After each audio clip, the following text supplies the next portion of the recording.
Now. Hi, everyone. Welcome to week 8 of Techquitable. Today, we'll be covering the topics of sorting and searching, and we'll be led by two wonderful mentors, Andrew and Zach. So take it away from here, you guys. Sure, I can kick us off. So yeah, we're really excited today to present on sorting and searching. These algorithms come up all the time in interviews. And so yeah, we're keen to kind of dive into a couple of the algorithms that you'll see most often and do some practice as well. First, to kick it off with intros. My name's Zach. I've been a software engineer for the last couple of years. I used to work at Facebook, but about 2 years ago, I moved to a startup called Middesk that's in like the business verification space. And I graduated from Harvard a couple of years ago, and my email's down there, so feel free to reach out anytime. Cool, and I'm Andrew. These days, I'm an engineer at Airtable, working on performance. Airtable is sort of like a very fancy spreadsheet or really a relational database. Before that, actually, I started my career as a product manager at Google. I worked on like Google Maps, the AI team, and like a protocol called OAuth that's used for sharing data across websites. And then I was also at a healthcare startup for about 6 years, where I joined as the first engineer when we were just 4 people and stayed until we were about 50 or so. Ultimately, I was at CTO. So I've had a kind of cool range of experiences from being an IC to being a manager to being an executive. And being an engineer is the one I sort of enjoy the most. So that's what I'm doing these days. Anyway, sorting and searching comes up all the time, and it's sort of super useful to have it kind of close at hand. Great. Okay, so I can give us a high-level overview of kind of some of the topics, not too surprising, sorting and searching. For each one of sorting and searching, we'll kind of dive into one algorithm that's a little bit on the simpler side and less performant, and then another one that's more performant. So yeah, we'll do selection and merge for sorting, and then we'll do linear and binary for searching. And then to cap it off, we'll apply all these topics in a couple interview examples. So just go through a couple questions and kind of work with you all in order to try and see if we can come to use the algorithms in order to solve those problems. So yeah, without further ado, let's kick it off. I'm gonna do the first sorting one, so I can give some motivation for this class of algorithms called sorting. Given a collection of objects, sort them. So nothing too crazy. The one thing that has to be the case about the things that you're sorting is that they have to be comparable. So today we'll mostly be looking at sorting numbers, and it's pretty obvious how you sort numbers. You just compare which one's greater or lesser, but you can sort anything that's comparable. So for instance, you could sort words by alphabetical order, or you could sort, like for instance, students by some metric about a student. So as long as they're comparable, you can sort them. We generally talk about 2 different types of sorts. One of them is in place, or it's also referred to as destructive. And so that's a sort that modifies the original. Let's say that you have an array and it's not sorted in sorted order to start, but then you execute some algorithm on it and it modifies it in place such that you don't actually define any other list or array, then that's in place. If you do use a new collection, you return a new collection, that's out of place. And yeah, I already mentioned that the examples will be numbers, but you can sort anything you want. It's comparable. Okay, so without further ado, let's do the first sort. So this one is called selection sort. And so the high level idea about selection sort is that you find the smallest element and then you swap it with whatever element that you're currently on. So let's actually, I'm waiting for the GIF to restart, but let's just look at this example. So we're going to start at the very beginning of the array. And then we find that 1 is the smallest, and so we swap it in. Now we're going to go to the next element, which is 3. We find that 2 is the smallest, we swap it in. We're making our way through the array every time following the smallest and then swapping it in. And in that way, we'll eventually end up with a sorted list because we'll have processed each of the indices, found the smallest, and swapped it into place. So just to go one level deeper, let's take a look at the pseudocode. So this outer for loop is essentially from I I goes from 0 to the end of the list. And that's just, processing each of the elements. The inner for loop is the one that controls finding the smallest element. And so we're basically going to start out by assuming that the smallest is where we're currently at in the array. And then we're going to do a look at the rest of the array to see if we can actually find anything that's smaller. If we do find something in the rest of the array that's smaller, then we're going to record it and say, actually, the new index of the minimum is j. And at the end of the day, once we found the smallest in the rest of the array, then we're going to swap those. So I guess to throw it to the audience, does anyone know why when we're doing this inner for loop, we don't start at the beginning of the array every time? We only start based on where we are currently, basically where we've moved I up to. And so essentially looking at this one, when we're looking for the minimum, we only look further, like ahead of us. Does anyone know why that's the case, or what would happen if we actually looked for the minimum in the entire array? So what I think we are doing is that basically anything to the so anything to the left of the current index I is already sorted. So you don't want to mess up with that already. So that's why we always look like one step ahead of where we are in the loop, in the outer loop. Yeah, nice, Luis. That's exactly right. Anything before us in I has already been sorted. We don't have to consider it anymore. And that's why selection sort, I think, is a little bit easier to reason about than some of the other, you might have heard of like bubble sort, or but selection sort is nice because as you're going, the array gets more and more sorted, from front to back. And then one other question for the audience is, this selection sort is sorting from smallest to largest. Does anyone know what we would change about this algorithm if we were sorting from biggest to smallest? I would say just the condition inside the inner loop. So instead of less than, you can use like greater than. Exactly, and that would end up finding the biggest element every time. So yeah, we would essentially swap the biggest, or find the biggest element or the largest element in the rest of the array, and then swap that with the current element. Nice. So that's a selection sort. To do some runtime analysis. So you guys, throughout Techquitable have getting a lot of practice from this, and so hopefully this should be coming a little bit more naturally, but it's always good to practice. So in terms of runtime analysis, some questions that we can ask are, how many operations are there in each pass through the array? How many passes of the array are needed in the worst case? And then that kind of together gives us the total runtime. And so Luis has been very helpful so far, but is there anyone other than Luis that can tell me for this inner loop, or actually let's start with the outer loop. How many times is the outer loop going to run? Any takers for that one? Let's try Sabrina. Do you know how many passes this outer loop would make? So I'm sorry. Yeah, you can go ahead. Go ahead. N times. N, exactly. Nice. So yeah, we're going from 0 to n-1, or really the whole array, and so the outer is n. And then Sanjana, how many times would this inner loop, or like how much work are we doing each in this inner loop every time?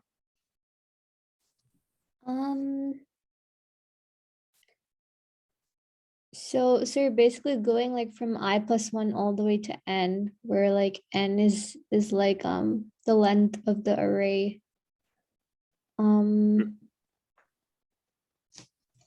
Yeah, it's a little tricky because it's not actually going to be the same every time. Like the first time it's going to be about n, but then it's getting less and less. But yeah, that's exactly it, that you're going from I+1 to n, and so it's about n, and then it's about n-1, and then n-2. And the thing about that, so let's actually go to the analysis. So exactly like Sanjana said, we're gonna do a little bit less every time. And just like Sabrina said, the outer one goes n times.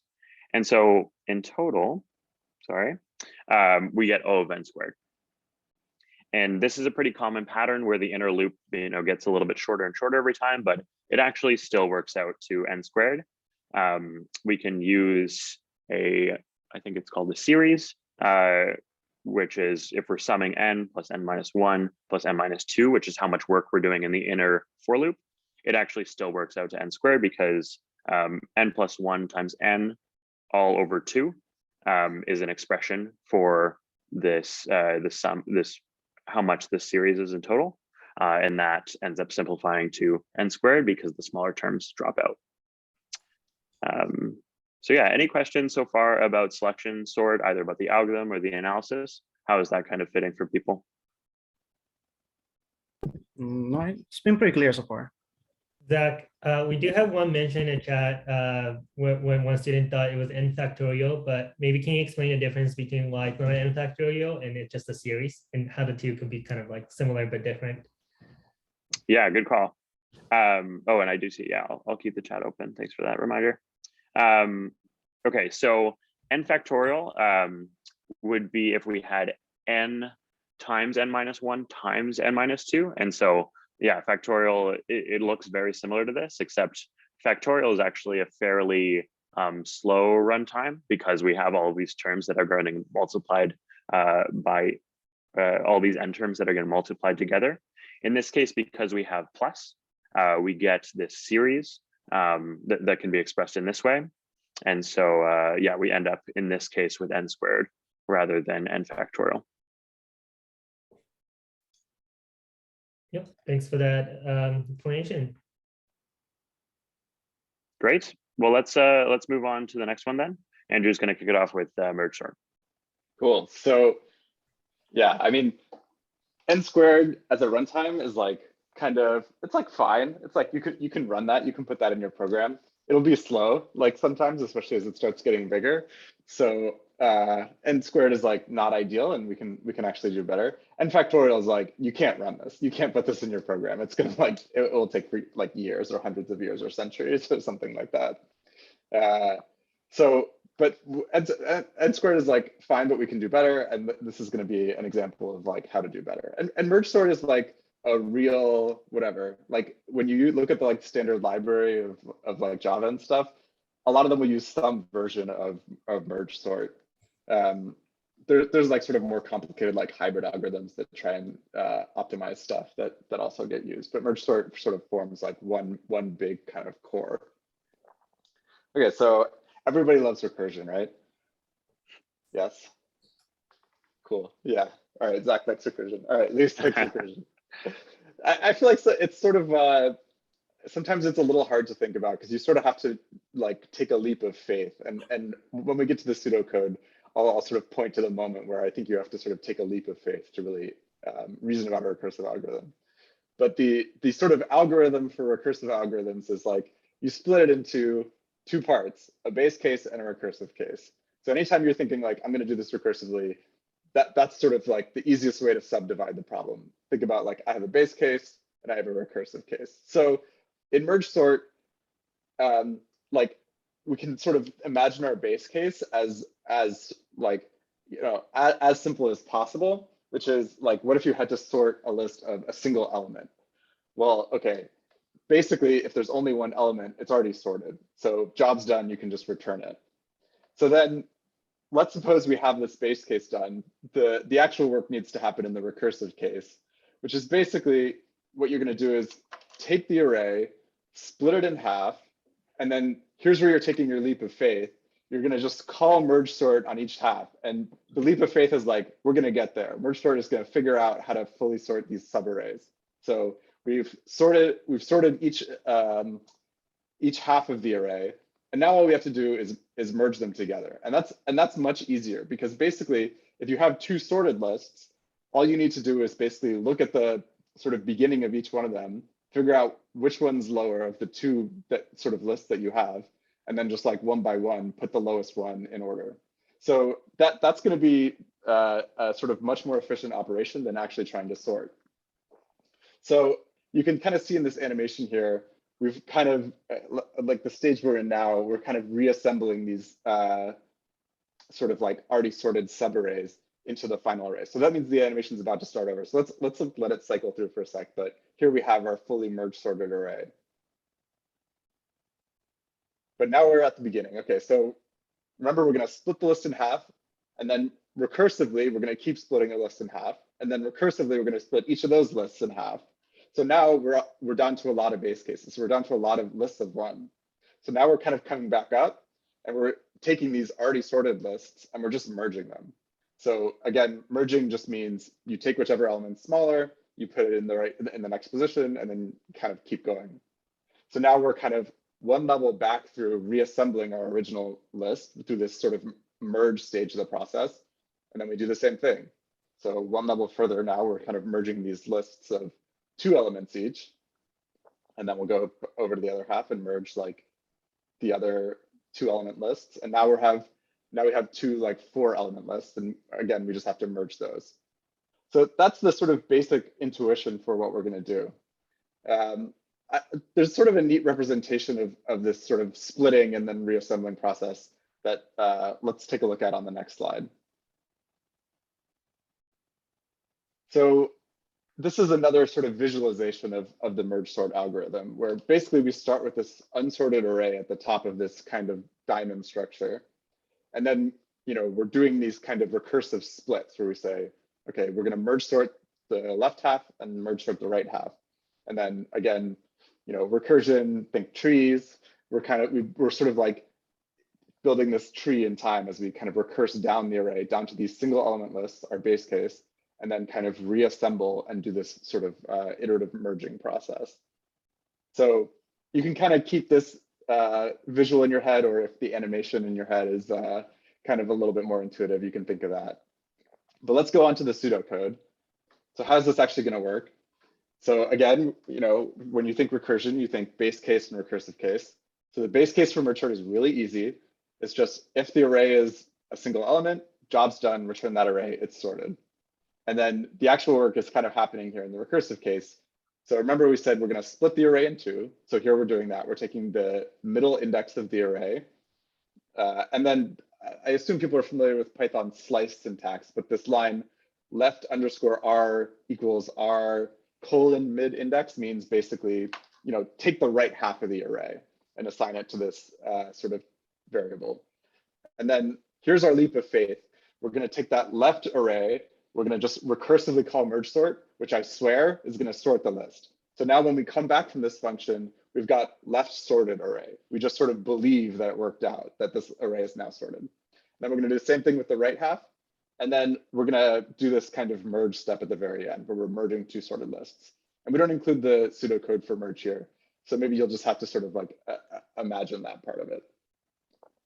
Okay, so before we go into runtime analysis, let me just sort of pause for a second, see if people have questions about the overall idea, the architecture, or any step of the code here.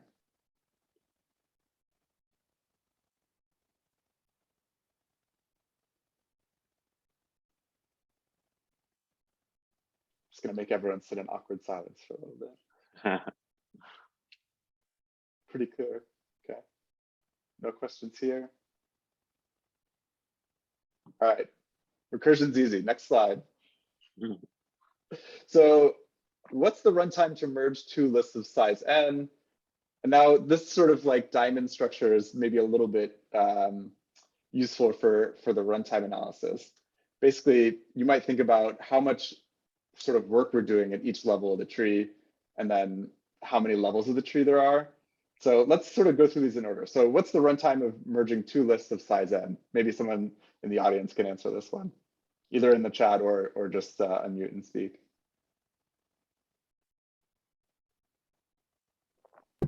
I would say n because you have like to go through the whole, through the 2 list, and you can use like a single loop to index in each one of the list and compare the smallest elements, and then whatever element is smallest, you just take it out from one of the lists and then push into another list, I guess. Right. So in other words, you basically only have to look at each element once, and that's going to mean you end up with sort of a linear runtime, linear order n. Okay, and then someone else, for each level of the tree, how many total elements get merged?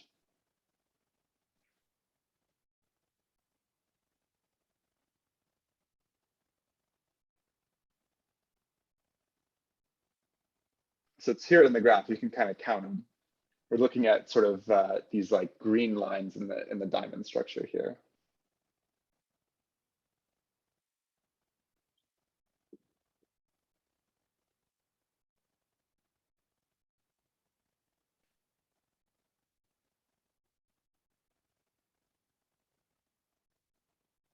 If you have questions, other people probably have questions too, so feel free to speak up.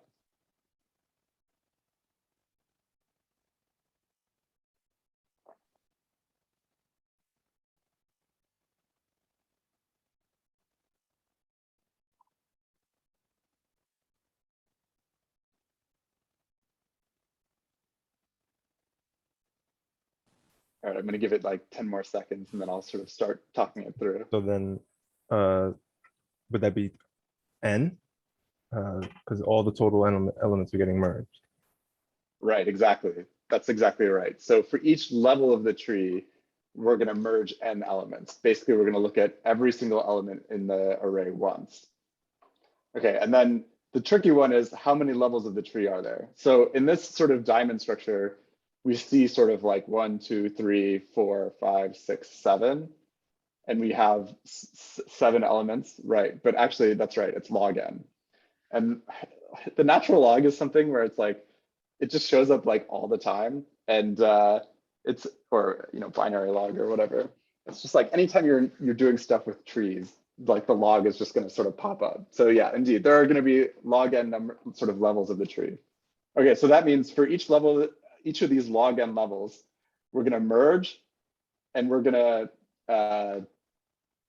yeah, that's right. We're just going to merge n elements, which we already said is linear.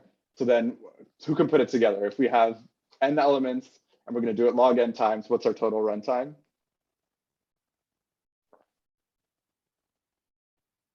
N log n. All right, I see it in the chat. So, all right, let's hit the next slide and see if we were right. Looks good. Nice work, everyone. Yeah, so, I mean, it turns out with sorting, if you're doing it in a fully general way, n log n is about as good as you can go in terms of runtime complexity. There are certain like special cases where you can do better. Like if you know everything you're searching or sorting is a number from 1 to 20 or whatever, you can actually go faster than n log n. But in general, in a fully generalized way, n log n is about as fast as you can go for sorting, and you can actually prove that. So if you're curious about the sort of math or computer science behind that, I recommend Googling it.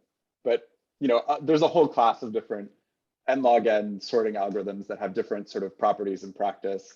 And yeah, it's pretty interesting to sort of see which ones are a good fit for different situations. All right, so let's hop to the next slide because we talked about sorting, but oh yeah, actually, sorry, one more sort of like overview of sorting on the next slide, and we'll do that real quick. So basically, these are a couple of common sorting algorithms that you might have encountered before. So we talked about selection sort, which is order of n squared, this sort of process of like, you go get the next one, you go get the next one, you go get the next one, you just do that n times. We've got merge sort, which is this sort of like, I don't know, mathy seeming, computer sciencey seeming, like recursive algorithm that's n log n. You might have seen bubble sort before. There was a funny moment when Barack Obama, before he was president, was getting interviewed by Eric Schmidt, who was like the CEO of Google at the time. And like Eric Schmidt jokingly asked Obama, like, how would you sort like 1,032-bit integers or whatever? And Obama was like, well, I know you don't use bubble sort, which I assume someone prepped him for, but it was still a cute moment. And then, yeah, heap sort, also n log n, quick sort, n log n. I'm not going to go into the details of these, but these are other sort of like efficient or n log n sorts. Heaps make use of a data structure called a heap, also known as like a priority queue or very similar to that. Quick sort involves kind of this process of like finding a median and like shifting things around the median. But basically, it's just good to sort of know that these are out there and like have a rough idea of their runtime. There's another interesting one that's not on this chart called insertion sort that actually does end up getting used in these kind of like complicated hybrid sorts. So insertion sort's also O of n squared, but it's like very efficient if the list is basically already sorted. So and when you're doing this in practice, like a lot of your data just ends up having like runs of sorted data in it. So sometimes like the the standard library will be smart and like try and guess whether you have like a run of already sorted numbers and try and like take advantage of that for like a little speed up or something. So all this is to say, like, these sorting algorithms are out there. You're probably not going to like want to implement them yourself in practice very much. You're just going to rely on like some sort of sophisticated standard library. And in an interview, like most of the time, you're not going to get asked to do this sort of stuff. But yeah, it's pretty common to see one of these n log n sorts in the standard library, and that's what gets used in practice in production environments. All right, so pause here to close out this section on sorting if people have any questions or thoughts or reactions about sorting.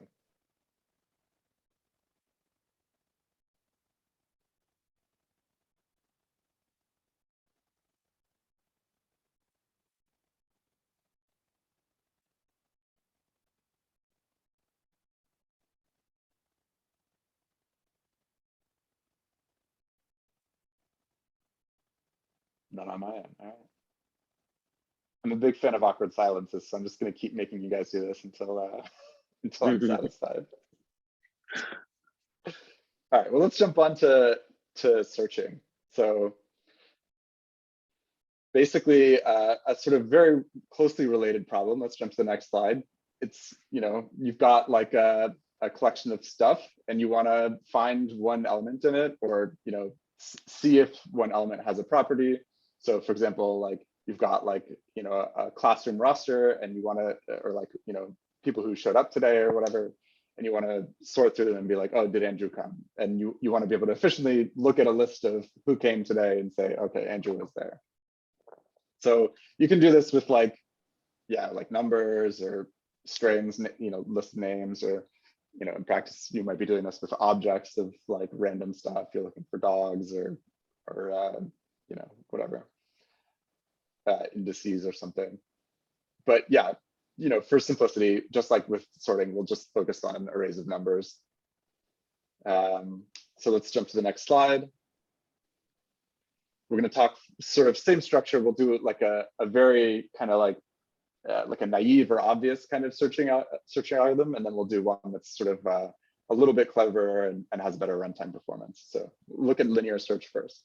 And I'll give you a hint. There's a clue to the runtime in the name there. But basically, linear search is like, what you might do in real life sometimes, where basically you've got an array of stuff, and you're just going to look at each one. So you just start at the beginning, and then iterate through every single element in the list. And if it's the one you're looking for, then you go ahead and return it. Otherwise, if you didn't find it, you return null or some other sort of sentinel type value that indicates like, I didn't find the thing. Pretty tricky. No, not really. Okay, runtime analysis. Let's jump to the next slide. So how many array elements are considered in the worst case? Like that would be n, right? Because if so the element that you're searching for is in the very last position, then you have n. Right. And then what's the big O of considering each array element? That like if equals test. So that's O of n. Sorry, just doing it on a single element. Oh, okay. Doing it on a single element is O1, yeah. O of 1, right, exactly. And so then put it together, the worst case runtime. That's O of n, because you have O of 1 times O of n, which is just O of n, yeah. Right, I see it in the chat too. Cool, all right, so sort of obvious, sort of straightforward. But O of n is like fine, you can put that in your code, but you can do better. So Zach, why don't you take it away? For sure. So we're going to talk about another type of search, which is kind of clever and gets a little bit better performance. And from this point to the rest of your life, whenever you think of binary search, you're going to think of this dude. This is my professor from college, and his name's David. And every year that he teaches binary search, he does this stunt that he rips a phone book in half. So you might be wondering why. We'll talk more details about what binary search is in a sec, but it essentially takes advantage of this fact that often when you're searching for something, the list that you're searching in is actually sorted. So for instance, let's say that we're looking for my name, Zach, in a phone book. In that case, the phone book is sorted. So we could use the algorithm that Andrew talked about, linear search, which would take a really long time. You'd start at the beginning of the phone book and you'd look at every single name in order and say, is that Zach, is that Zach, is that Zach? And you'd go through the whole book until you found me. It'd take a really long time. So instead, let's actually leverage the fact that the phone book is sorted. The names appear in alphabetical order. And so instead of starting at the beginning, we can actually start in the middle. So we can start at the kind of the middle letter of the alphabet or the middle page. Maybe it's like a name that starts with N. And we can see that, Zach certainly falls after N. So I will certainly not be anywhere in the first part of the phone book. And this is the exciting part where David Malin gets to rip the phone book in half. Some years he's not quite successful and he kind of struggles with the phone book. It's a little awkward, but most years he rips it in half and he throws away the first half of the phone book. And we can keep on doing that. Now we can look at the halfway point of that half phone book and say, does Zach fall before or after like the around 19th letter, and keep on dividing the problem in half. So that's kind of a high level idea and kind of a good analogy for binary search. But let's look at a visual representation. So let's say that we're looking for the number 12 in this list of numbers. We start in the middle again, and we say the thing that we're looking for, 12, is that greater, lesser than, or exactly the element at this position? In this case, we're looking for 12, and we find 8 in the middle. So we know we can kind of throw out the first half of the phone book, throw out the first half of the array, and look at the back half. So here we just have the back half of the array, and we again look at the middle. This time it's less. So in this case, we throw out the back half of the array, and then we keep on doing this until the thing that we are looking at is exactly what we're looking for. In that case, we now know the position in the array that we found our element, or if we never find it, then we know that it's not going to be in the list. To look at the algorithm from a high level, we're trying to find X in an array of length N, of array N of length N, little n. And there's actually two ways to implement binary search. That's kind of like a choose your own adventure. You can either do an iterative solution or a recursive solution. We'll look at both today, but this one is the iterative version. And so when we're thinking either way, we kind of think about having 3 indices. One index tracks kind of the high point of where we're looking. One tracks the low points, that's the H and the L, and then M is for middle. And so we initialize H to be the end of the array, the last index, n-1, L to be the 0th or the first, and then this one is the middle. And this is something that came up also in merge sort, this // Does anyone know what / is and why we would use it in this case in order to find the middle index? That's the integer division operator, and we're using it because otherwise you get like a float, but you want an integer, a positive integer, in order to index the array. Exactly. Yeah. Let's say that L plus H happens to be like 13. We definitely don't want an index of 6.5. And so we're going to use integer division, which basically divides the number and then just floors it. So we would get 6, which is the middle of the array. So that is exactly right. We're going to keep on looping while the high is greater than or equal to the low. And this is an algorithm you could potentially have to implement in some variety. And so I would recommend like having a really strong understanding of why H greater than equal L, why this is the condition, and kind of just commit that to memory because it's in an interview, it can sometimes be a little hard to remember that. But the basic thought behind it is that if you ever get to the point where your high index has kind of swapped, it's gone below your low index, in that case, you know that the thing you're looking for is not there, and it's kind of nonsensical to have the case. We still are interested in looping when high and low are the same because we want to do one last check to make sure that it's not that element right there, in which case, M will be the same as H and L and we'll look right there. But yeah, that's the loop that we're going to do. If we ever see what we're looking for in the middle, then we can just return the middle index. Otherwise, we have to decide if we're going to start looking at the back half or the front half of the array. And we can decide that by comparing what we're looking for, X, with what we're seeing at that index. If, let's say, it's greater, then we're actually going to bump up L to be m plus 1. So we're going to move, if L was 0 before and we looked at 6, we're going to bump up L to be 7, so that now we're looking from index 7 to the rest of the array. And the inverse is true for if we have to bump down high to be m minus 1.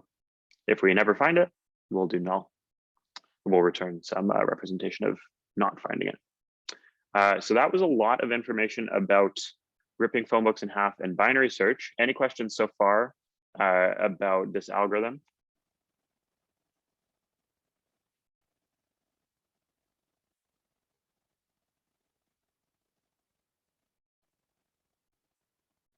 Like we need like Jeopardy music or something while we're waiting. That would make the sciences more fun. Cool. Well, maybe someone will come up when we do the runtime analysis. So I guess this slide puts it all in one, but what happens to the size of the array considered after each iteration? It essentially gets halved. The phone book gets ripped in half. And so how many elements are considered in the worst case if n is 16? So if we're looking at an array of length 16, then we might, like in this case, it is, okay, our array is a little bit shorter in this example, but if n 16, then we might look at the 8th, and then the 12th, and then the 10th, and then the 11th, which is basically 4 elements. And again, just like Andrew was saying about this halving often leads to a log runtime, here again, we're going to get a log n runtime. And the reason for that is that log is the mathematical function for how many times you have to, if you're looking at log 2, how many times you have to half the number in order to get down to 1. And so, we're having this array 4 times in this case. And so we get a log n runtime. So that is better than, much better actually, than linear. Maybe you think like it's not a big deal, n versus log n, how much improvement could that really be? It actually ends up to be a huge improvement. So, if you have an array with 1 billion elements in it, that would take 1 billion operations in a linear, whereas it would be much smaller with log n. I can't do logs in my head. That would be a good party trick, but if anyone knows what log 2 of 1 billion is, it's a much smaller number. So that is a little bit about binary search. The code actually looks very similar to the pseudocode. We have the low, the middle, and the high, where this is our while condition. Again, low, it has to be less than or equal to high. We find the mid by adding the high and the low together and then doing integer division. And then you can see how we're modifying the low or the high, depending if we want to look at the back half of the array now or the front half. So this is the binary implementation, or so the iterative implementation, but we can actually do it recursively as well. And this recursive, I think, is pretty, it's pretty pleasing little recursive implementation where instead of storing low and high as local variables, they get their parameters to this recursive function. And so we have this check where we have to make sure that it's still the case that high is greater than, is still greater than or equal to low. If it is, then we still want to keep on going with our search. And so we find the midpoint. And if we found what we're looking for, then we're just returning that. Otherwise, we're actually going to make a recursive call. So for instance, if we know that the thing we're looking for is smaller than the thing that we found at this midpoint, we're actually going to bump down the high to be mid minus 1 to the left of the middle, and then we'll recurse into that left half of the array. So that again, you can kind of choose the one that is easier for you to reason about. The implementations end up being pretty similar.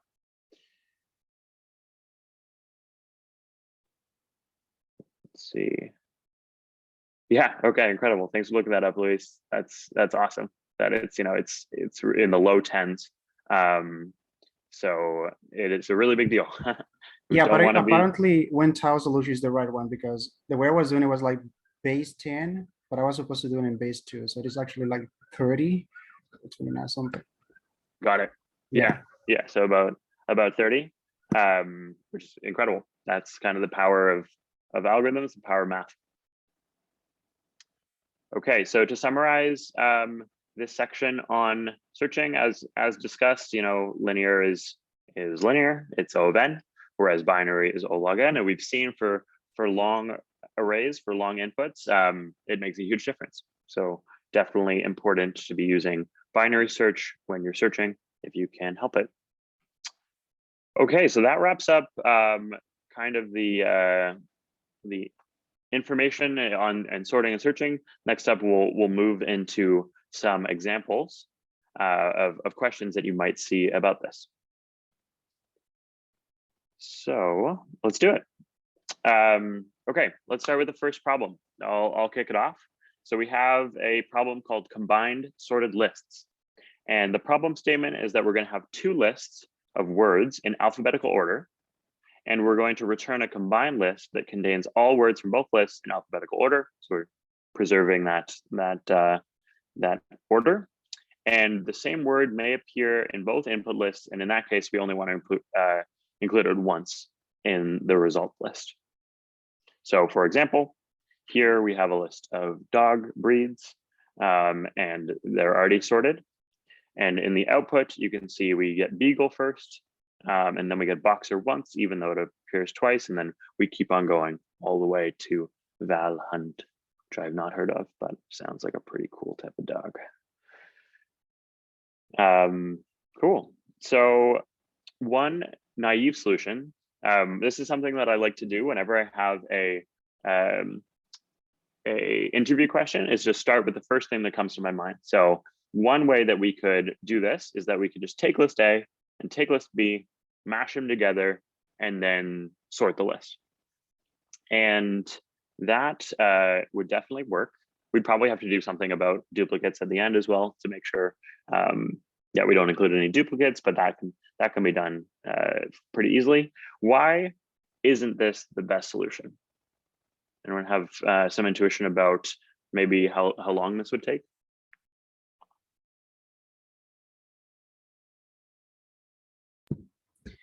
So my guess would be that because you have to account both for merging the list, like when you're adding list A plus list B, and then you also have to account for the time complexity of whatever sorting algorithm the sort function is using. Exactly. Yes. So let's say that together, list A and list B have n elements. How long is it going to take to? Let's actually, I think it's normally a little bit more common if you have two inputs to have different variables there. So let's say that we have like n as in Nancy for A and m as in Mark for B. So we have n and we have m. To merge them is going to take n plus m, because we're going to look at each of those elements once while they're going into the array. But does anyone know how long it takes to sort a list of length n plus m? Let's say that we're to use something like merge sort or one of these optimal sorts.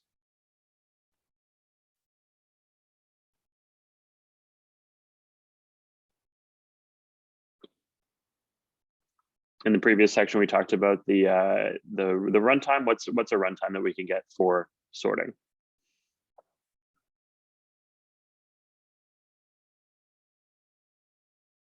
So what type of sorting algorithm are you using? Let's say that we use merge sort. So yeah, I see in the chat, this is correct.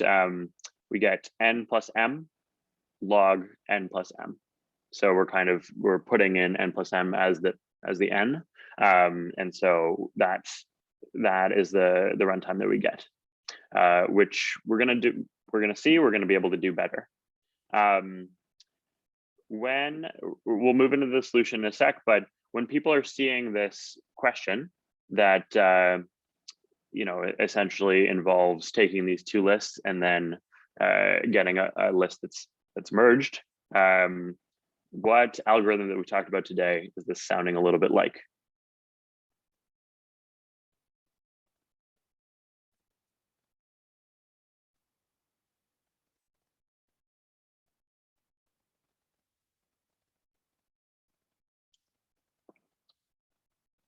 let's go. What am I calling it? Samar. Do you know? Oh yeah, I see somebody put it in the chat. Yeah, I was going to say what Benny said, merge sort as well. Yeah, exactly. So we don't have to do the entire thing, but we're essentially looking at the merge part of this. And so with the solution, it's similar to the merge process of merge sort. So we're essentially going to keep track of where we are in list A and B, and then just kind of take the one that comes that is less. And we're going to repeat until we reach the end of the list. So in terms of what the start of this looks like, we have a result set, and then we start both of our indices at 0. And then while we still have more stuff to look at in the first list or the second list, we just say which one's less. If A is less, then we're going to put that in the result set and then bump up the index for where we are in list A. Otherwise, we're going to do the same thing for B. And that will mostly work, although maybe let's, well, first we can see if anyone has an idea. Does anyone know what's missing from this algorithm? I think this will mostly do it, but I think there's, yeah, a little bit missing.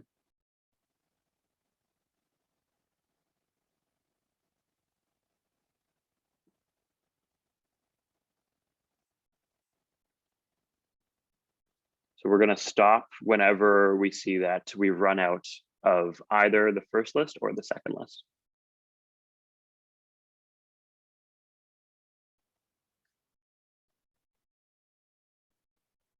A check for same words, yeah. So that's definitely one thing that we're missing. Nice. So this process would happily just throw 2 words that are the same in. So let's go ahead and handle that. So we'll handle it. This is the same code, but if we add a condition like this in, we can say that we will only actually append it in if it's not the same as the thing that we just added. In any case, we always want to bump up the index because otherwise we'll just kind of get stuck churning on the same index. But yeah, so that's one thing that we're missing. And then another thing that we're missing is that we might get to the end of one list, but there's actually more to go for the rest of the other one. Yeah, so Benny exactly called it. They won't always be the same length. And even if they were, I think we might still have issues because we could kind of fly through one of the lists and then have nothing left to compare. And so we have this final one, which this top half is exactly what we've discussed, but the bottom half essentially just runs out the rest of the list.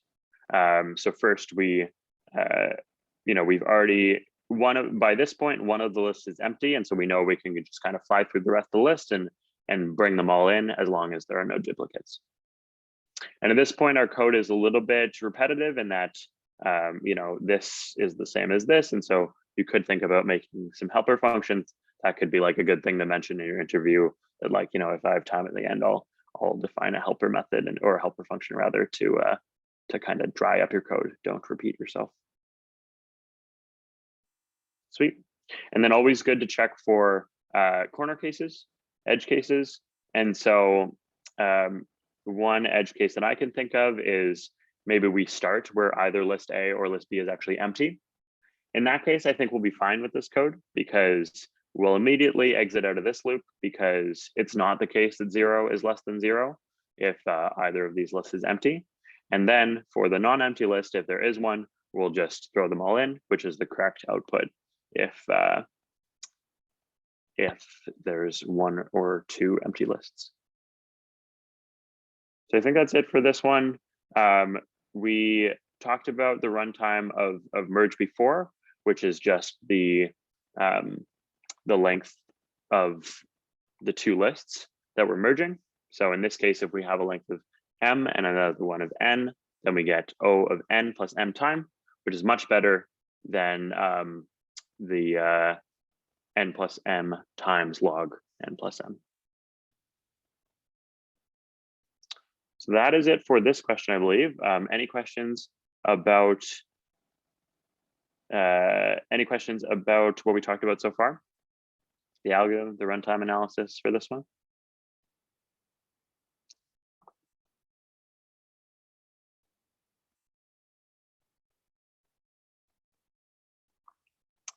Great. Well, in that case, we can keep going with another interview question.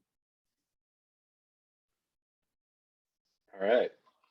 So this idea of keeping your code dry is sort of a good principle. There's one competitor to it that's out there that's keep your code wet, which is write everything twice, which means don't write it a third time. But if you only have 2 of them, maybe it's better to just write it twice. Something to consider. All right, 2 sums. This is another kind of little puzzly interview question. So let's look at it. Let's look at the problem statement on the next slide. Okay, yeah, there's another good acronym, YAGNI. I don't know how that's how people pronounce it, or whatever, which stands for you ain't gonna need it, which is basically against kind of you know, doing really high quality code. It's like sometimes you're just writing code and you know it's going to get replaced or thrown away, or it's just a prototype. So don't worry about YAGNI. You can throw that one in your lexicon or whatever. Maybe not a good one for your homework, but when you get in industry. Okay. Given a sorted array of integers, nums, and an integer target, determine if there's a pair of numbers in the array that sum up to the target. I know we've all seen this in our daily life, but let's look at an example to get an intuition of what we actually mean by this problem on the next slide. So basically, if we have something like a list of 2, 7, 11, and 15, and we say, okay, our target is 9, basically, can people see 2 numbers in the list that add up to 9? Feel free to throw them in the chat, shout it out. Yes, 2 and 7. 2 and 7, there you go. All right, so you use some algorithm in your brain to do that. Maybe it's going to be the same one as ours, we'll see. And then if you had like 2, 3, 11, and 15, target 9, all right, maybe someone here can make it work.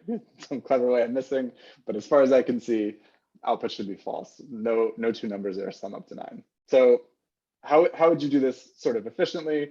Well, we're going to give you kind of an answer right away, and then we're going to ask you to come up with a clever second answer. So let's look at the optimal solution, assuming we use additional space. So, you know, when we talk about like big O notation, like most often it's in terms of time complexity, but space complexity is just sort of like another dimension that you end up needing. And like also that does come up in practice, and it does come up in interviews. So yeah, the easiest way to sort of do this efficiently is to just use a little lookup table. In this sort of pseudocode, we're using a set, but basically, you know, as you go through the array, just look up to see if it's complement, i.e. the target minus the value, the sort of, you know, dual to it, whatever you would need in order to hit the target exists in the lookup table. And if it's there, then job's done, you found it. And if not, and you reach the end of the list, then you didn't find it and you can return false. So I'll pause here to see if people have any questions on sort of this version of the solution. I think there's one sort of interesting feature that I'll point out if no one asks about it.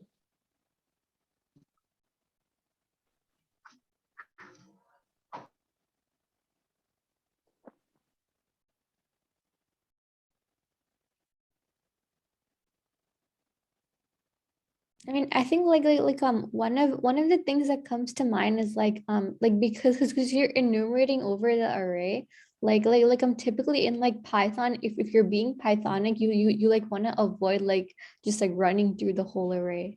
But yeah. Well, I guess we return if we find the complement, right? So we don't necessarily run through the whole array here. How would you want to do it instead? Yeah, that's a good point. Yeah. All right. We'll give you kind of a challenge on the next slide. But before we do that, I guess I want to say, like, when I first read this, the thing that struck me was basically, you know, as you sort of iterate through the array, you kind of only check to see if the complement's in the memo, which you're also like filling out in the same iteration of the array. So it doesn't have like all the values in it. But that still works out, because if there's a complement, then like either one will kind of work. So like you'll basically catch it on when you find the second value in the array. I don't know if that made sense, but I thought sort of that was a little bit tricky, that like I was like, well, you're looking in the memo, but you've only looked at the first element, so like nothing's in it. So like, what's the point? But yeah, I was able to convince myself that it does actually work. So I just maybe went that through the just tripped exact me same up. thing. Yeah, maybe that just tripped me and Zach up, and you all saw it. Right away. All right, so let's put it on hard mode, and we'll go to the next slide. So basically, we use this lookup table, which is an additional, potentially O of n space we had to allocate. And like, I don't know, our machine is like running out of RAM. We're running like 7 instances of Chrome or whatever. We have like 1 million tabs open. So we want to try and do a sort of memory efficient solution. So how would you solve this if you couldn't use any additional space? So I will pause here to see if people have good ideas, and I'll give you a hint. It involves one of the things we talked about in the lesson today.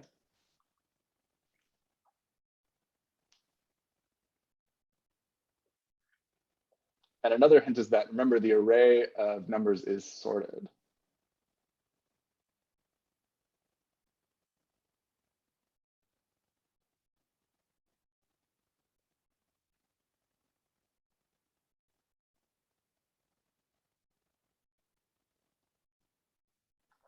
I'm going to pause until at least one person makes a guess, even if you don't know. Could you repeat the question, please? Yeah, sure. So how could you perform this kind of search for the 2 numbers that sum to the target if you couldn't allocate any additional memory? So you just have to use the array as it is. There's a technique we learned about today that might be useful. I see it in the chat. Binary search, indeed. Okay, let's look at the next slide. So basically, you have a sorted list of numbers, and for each number, you know what its complement would have to be in order to hit the target. So basically, in that example earlier where we were summing like 2 and 7 to hit 9 or whatever, when you look at 2, you're like, okay, well, if this is going to be part of my solution, that means there's a 7 somewhere in the array. So I can binary search to see if there's a 7 in the array. So that's basically what this code does. And then, it's the same deal. If you see the 7 first, I need a 2. So all you have to do is search to see if there's a 2 in the array. So in this pseudocode, we basically iterate through the array, and then this sort of call to array.binary search with target minus array at I is basically saying, look for the complement, look for 2 if we're seeing 7, or 7 if we're seeing 2.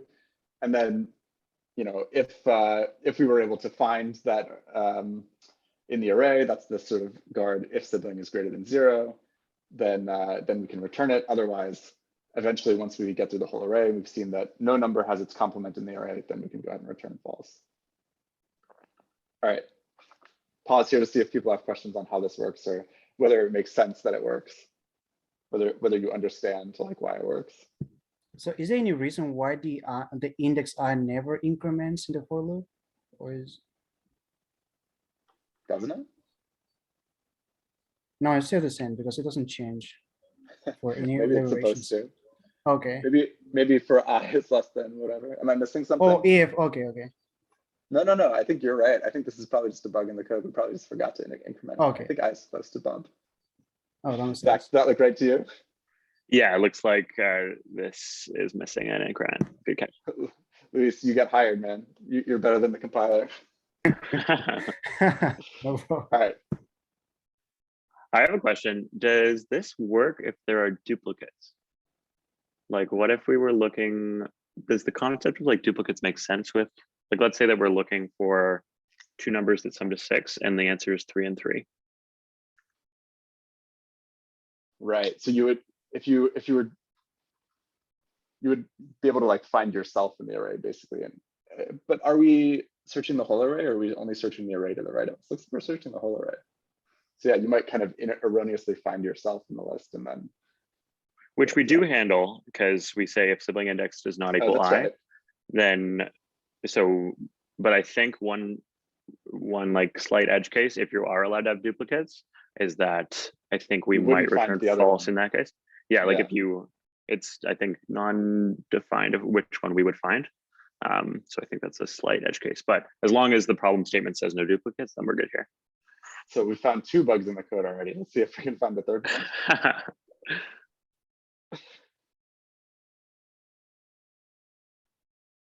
No, I don't think so.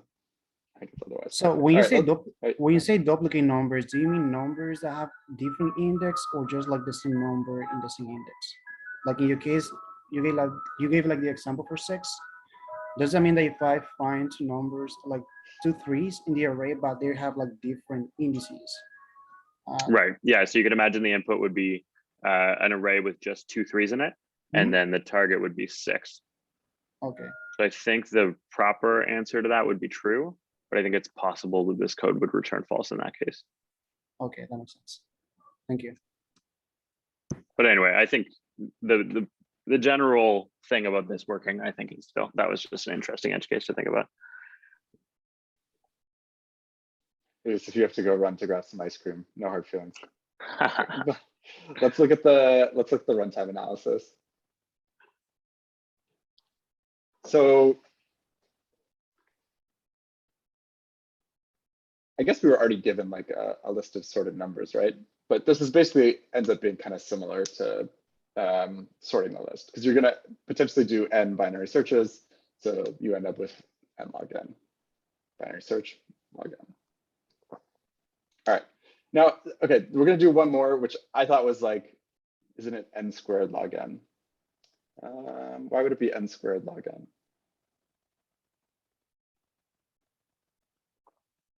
Let's look back at the pseudocode and see if we can debug that one.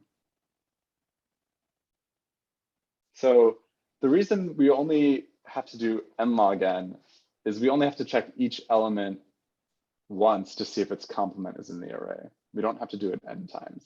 So the binary search is just log n. And I think if I'm fixing the bugs in this code mentally in my head, we're going to only iterate over the array once.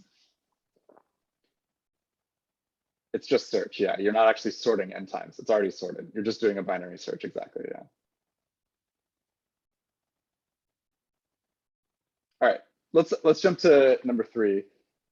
Basically, this is a sort of, I also think this is pretty clever, but it's just sort of goes to show like how generalizable these kind of core concepts like sorting and searching and especially binary kind of tree lookups or whatever are. So let's look at the problem statement. Basically, we're going to try and build a little square root function.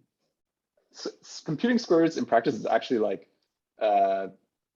it's like very complicated. I looked at the Wikipedia page for it before this class, and there's like 7 different ways people do it, and there's like all sorts of different approximations. Whatever. I was somewhat surprised, but we're going to do one in a single slide here in a minute. So, given a positive number n, return the square root of n, rounded down to the nearest integer. Don't call any built-in square root function in your solution. No cheating. So, square root of 9 is 3. Square root of 10, it's not 3, but we're going to pretend it's 3. I.e., this is the nearest kind of integer that we could kind of round to. And what's this long number? I'm not going to try and pronounce it, but then it's 1, 2, 3, 4, 5. Very clever, whoever decided to put that one on the slide. So here's the basic kind of idea we're going to go with here on the next slide. Let's say we wanted to find this kind of, nearest integers to the square root of 2000. Just sort of like eyeballing it. Does 10 seem too large or too small? Someone give me an answer in the chat or shout it out. Is 10 too large or too small to be the square root of 2000? Think about what 10 Too small. squared is. Too small, right? Yeah, Yeah. 10 squared is 100, so it's way too small. Okay, and what about 100? Is that too large or too small?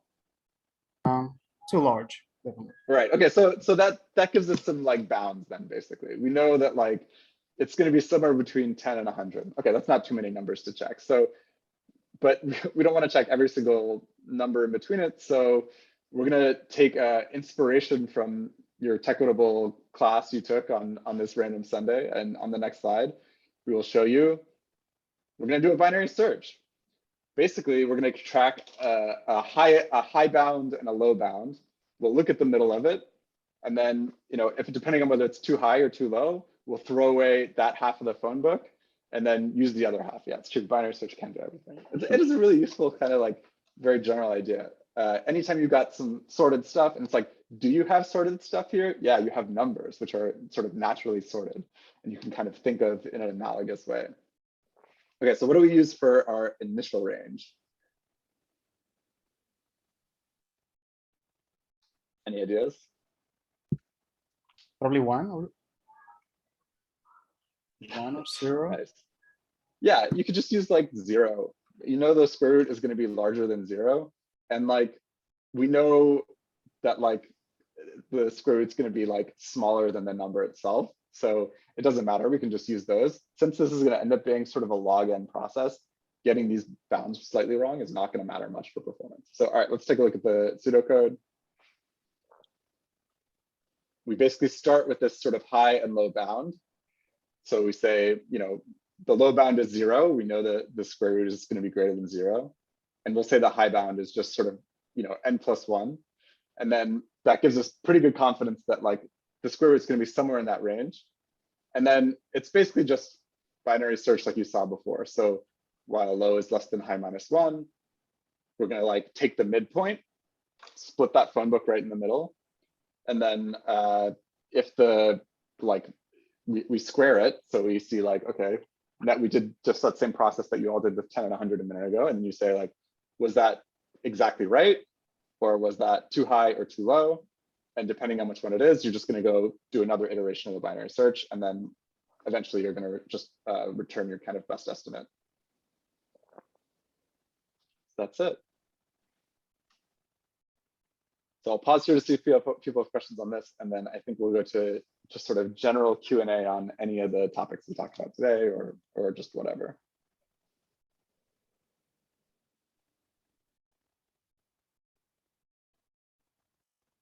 Anyway, I thought this one was pretty clever. I didn't have a strong intuition that binary search would be useful for finding square root estimates, but there it is.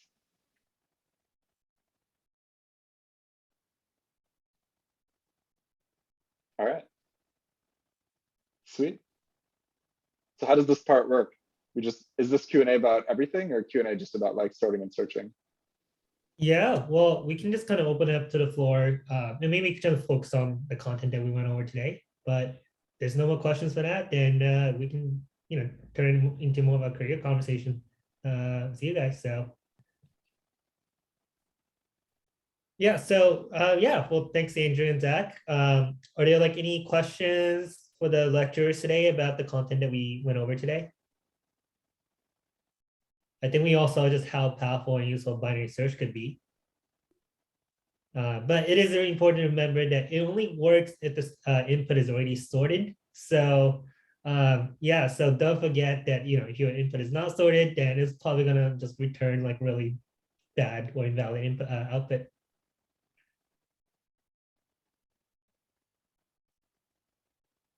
Yep. But any questions? Do you mean like technical questions or just like in general? Well, first let's like, focus on technical questions.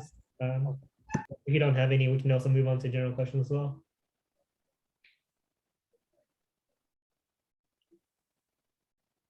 Okay, going once, twice, and thrice. So no technical questions. All right, so we'll move on to more general conversations then. Looks like Luis, you have something that you wanted to ask? Yeah, so I have a question. So we know that Google is like the company, like in capital letters. Why would like a software engineer working at Google leave the company for another less known one? Yeah, I mean,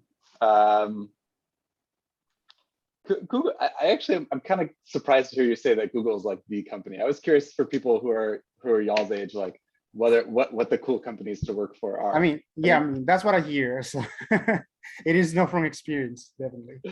Yeah, I don't know. Is Google cool? I would say yes. I mean, probably Google, Microsoft, and companies like that. Yeah, Like, yeah, it's the right. company that most people want to work at. I mean, most computer science students. Yeah, Google's I had a good time working there. It's all the stuff you hear about like Google's like food being really good and like they pay well. It's like interesting problems.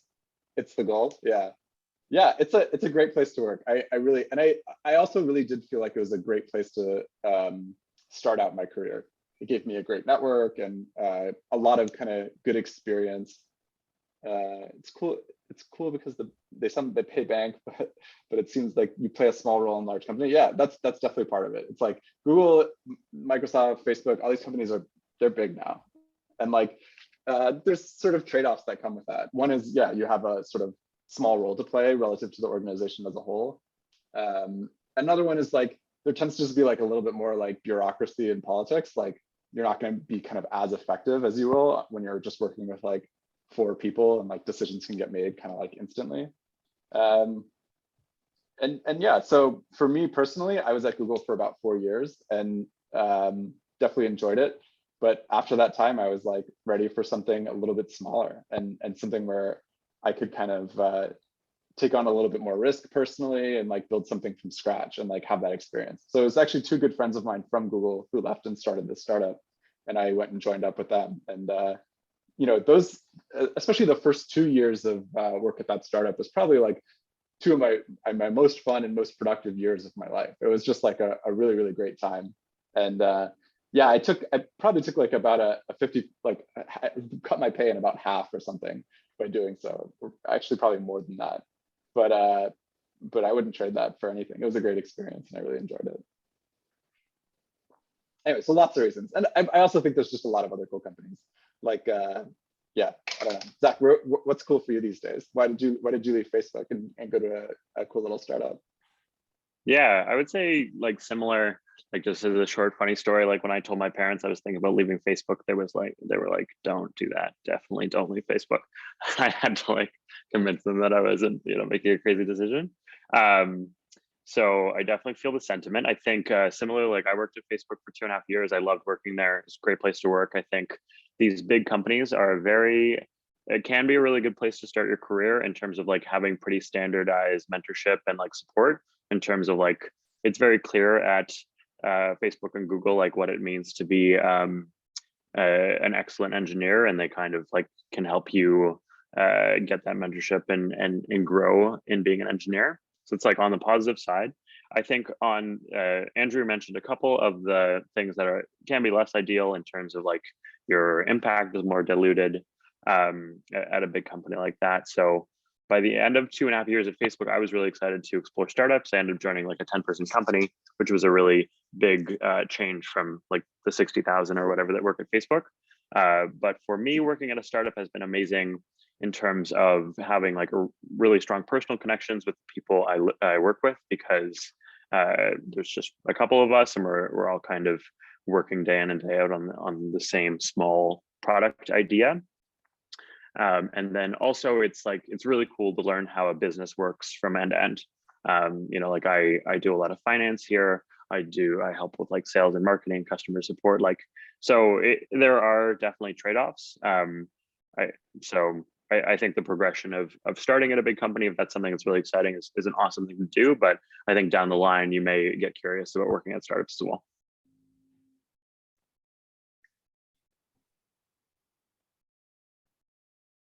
That's a good question. Samara, do you want to start with that one, Andrew? Yeah, sure. So in working for startups, do you sacrifice a lot of your personal time? I would say there's a lot of heterogeneity in startups and like how they approach it. So, big companies, you're going to find like a more standardized sort of work environment. Like there's some sort of just corporate normal that like companies tend towards over time.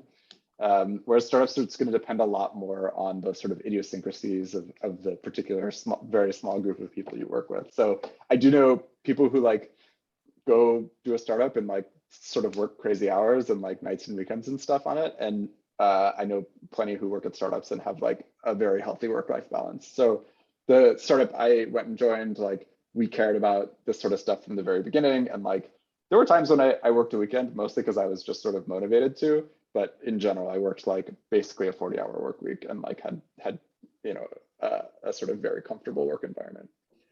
I think I personally find that like I've always found in my career a lot of flexibility around like how much I'm working, and there's not like much like accountability or timekeeping around like the number of hours. It's more like, do you get your stuff done kind of. So I don't know. Yeah, I feel like my preferred way to work is kind of like, I don't mind like working kind of intensely for a short period of time on something. In fact, that's often like some of my favorite times at work, where it's like I'm really motivated to solve some problem and I'm working with like friends or colleagues that I really like, and we kind of like do a little sprint. Yeah, exactly. If you enjoy what you do, it doesn't doesn't feel like work. But then like you can't sustain that. So it's like, maybe you work hard for a week and then maybe you kind of like just take some time off or something, or make sure you kind of find balance. And so that might look different for different people, different times. Obviously, like, especially, my company now, like I work with a lot of like people who have families and stuff, and like they're not like sacrificing family time for work time. And so like companies accommodate that. Anyway, so basically my answer is I think this is a bit of a stereotype that I've not found to be true in practice. I don't think that working for a startup means you have to sacrifice a lot of your personal time. Totally agree. You can definitely find startups where that is the case, but there's so much variety. My current startup, I have weeks where I work 9 to 5, and if I want to, I have weeks where I'm excited to work more, and I do so. So it's not necessarily the case that working at a startup, it's important to kind of assess that as you're interviewing. Generally, if you ask somebody, like a lot of times they're going to say like, yes, we have great work-life balance. But, asking the hard questions about, how many hours did you work this week? Or, generally, like, is this a really busy time for the startup? Or if you know somebody within the startup, then they're going to give you like a better, a pretty honest answer about that. So definitely an important thing to check out as you're considering a company, depending on what your own interests are for work-life balance.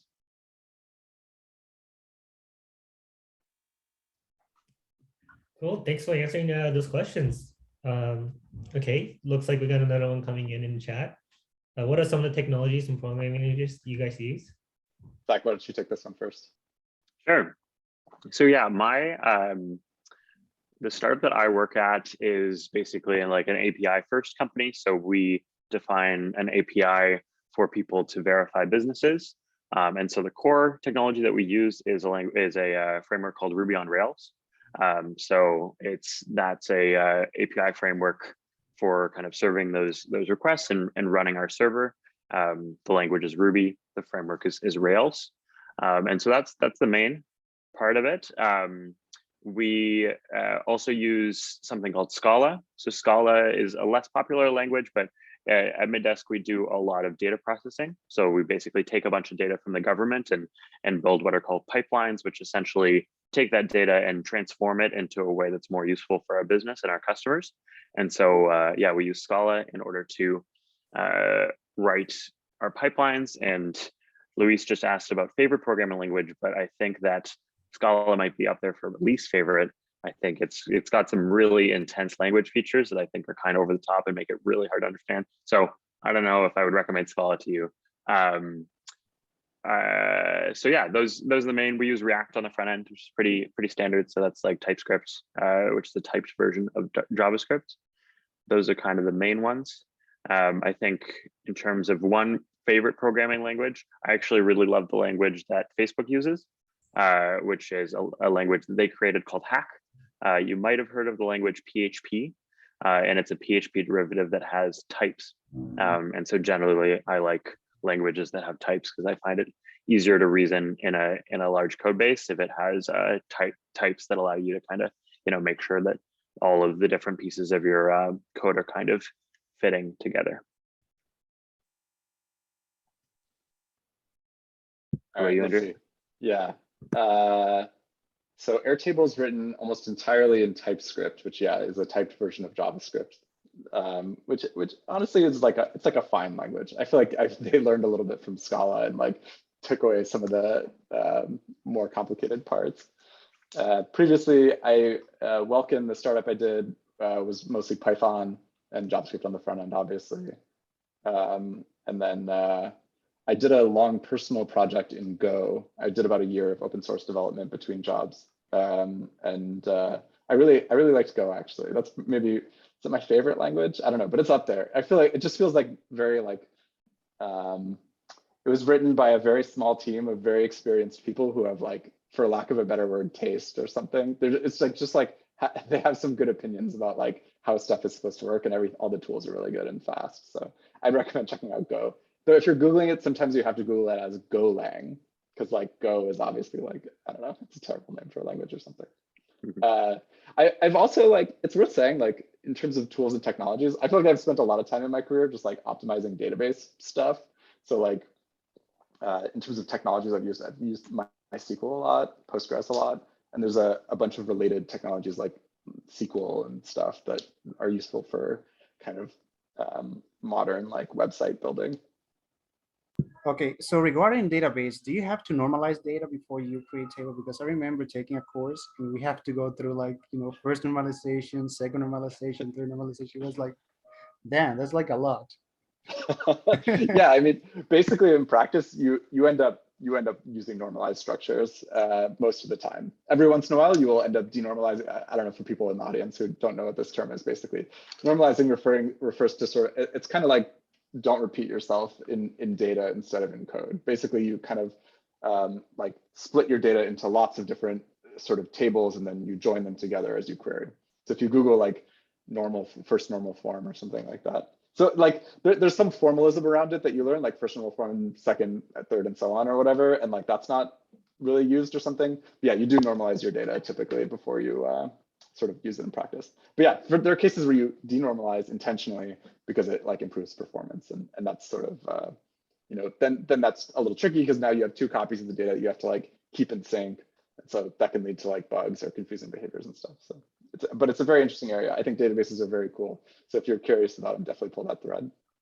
I now work in databases, so I'm biased. Okay, thank you. So I have a question for Zach. You know that like in the few years, we have heard like a bunch of bad news about Facebook, from like the Cambridge Analytica mismanagement of like, the leaked data, and then their mismanagement of people's data, and how also they spread like a bunch of misinformation, something like that. Has that changed your like your idea or your opinion about Facebook as a company after you left the company? That's a great question. I was at Facebook during Cambridge Analytica, and it was not a super happy time for the company. Yeah, that's a really good question. I think that I think that my own thoughts around like big corporations have changed over the years. I think the reality is like when you have a company that's that big and it's profit maximizing, there's always going to be some bad things that are happening in the company. I think that's probably true of like most big corporations. And so it's kind of like it's like a very personal decision about like how you want to engage with that. I think that is one benefit of being at a smaller company. Like when you have a smaller group of people and it's a private company, it's a little bit easier to steer the ship in a way that's like very aligned with your values. Once a company gets huge, it's like, Facebook has a duty to shareholders to maximize its profits. And then, the things that you're describing can come out of that. So it's definitely it's a complicated issue. I think that while I was at Facebook, I was working on the philanthropy branch. So I was working on some like blood donations. It's kind of like on the same team as the birthday fundraisers, if you've seen those. So in theory, it's like a good thing within Facebook. And that helped me to kind of like think about this trade-off of working at a big company. But yeah, I think it's important for you to reason about like how you will feel working at a big corporation, because there will always be things that are challenging for the reputation of big companies. Okay, thank you.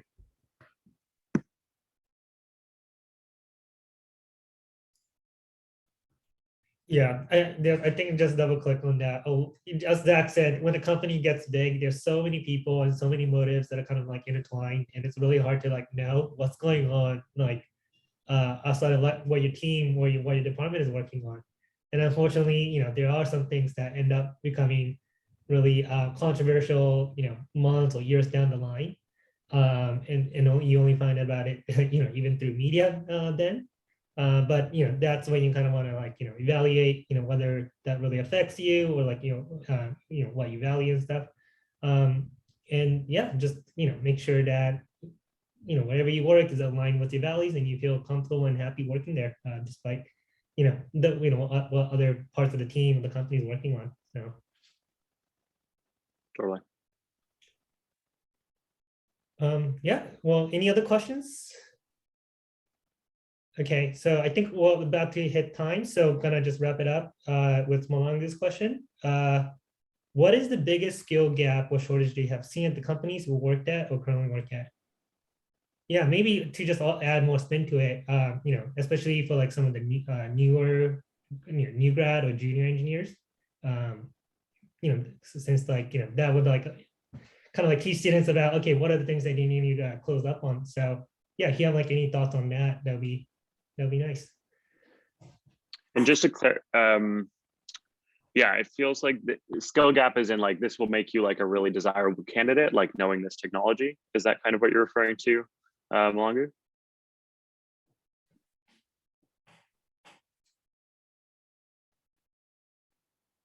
We can start there. I think the good news is that just engineering in general, there's a big shortage of software engineers, as discussed at the beginning of Techquitable.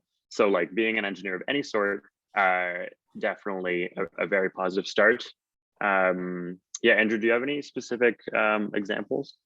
Yeah, I mean, there's certainly specializations that like are harder to find. Like, for example, at Airtable, which is a database company, we've had a hard time hiring like database experts.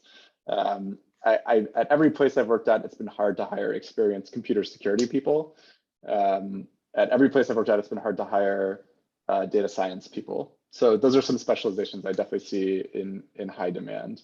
But yeah, I agree, Zach. It's just sort of like everything, and like, yeah, any kind of yeah, computer security is very hard and very messy, but it's also pretty interesting, and especially if you have a little bit more of like a, I don't know, like a geopolitical mentality or something, you find that sort of stuff interesting. It's like you do end up sort of having to operate in that world. And then there's also just a lot of like very pragmatic stuff. It's not like, you see in the movies or something, you're not like hacking into the Pentagon or whatever.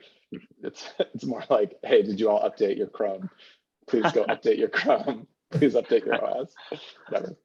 But yeah. No movies about that, unfortunately. Yeah, but it runs the gamut. There's a lot of stuff. Yeah, but like data analysis, data science, data visualization, all that stuff also super high demand. So if you're interested in like statistics or like, yeah, like analysis or whatever, that's definitely also cool.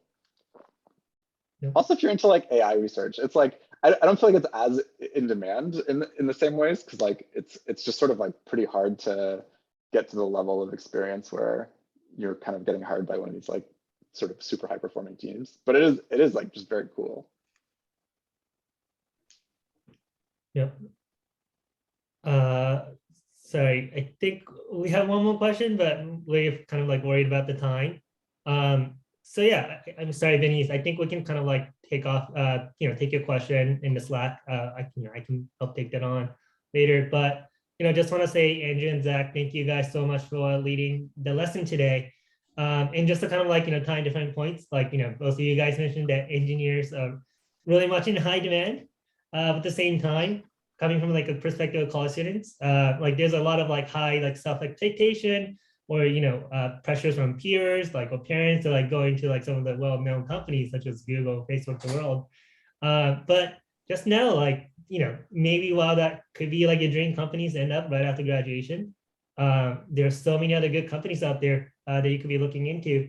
And even if it's not well known, like as long as like it's a good workplace that makes you learn, you can like still like eventually like pivot your way into that dream workplace of yours like later down in your career, and see how that kind of fits what you thought the company to be, and that's what the speaker from 2 weeks ago has done. He started his career at IBM, but eventually like kind of like ended up in LinkedIn, and now he's like head of revenue at Asana.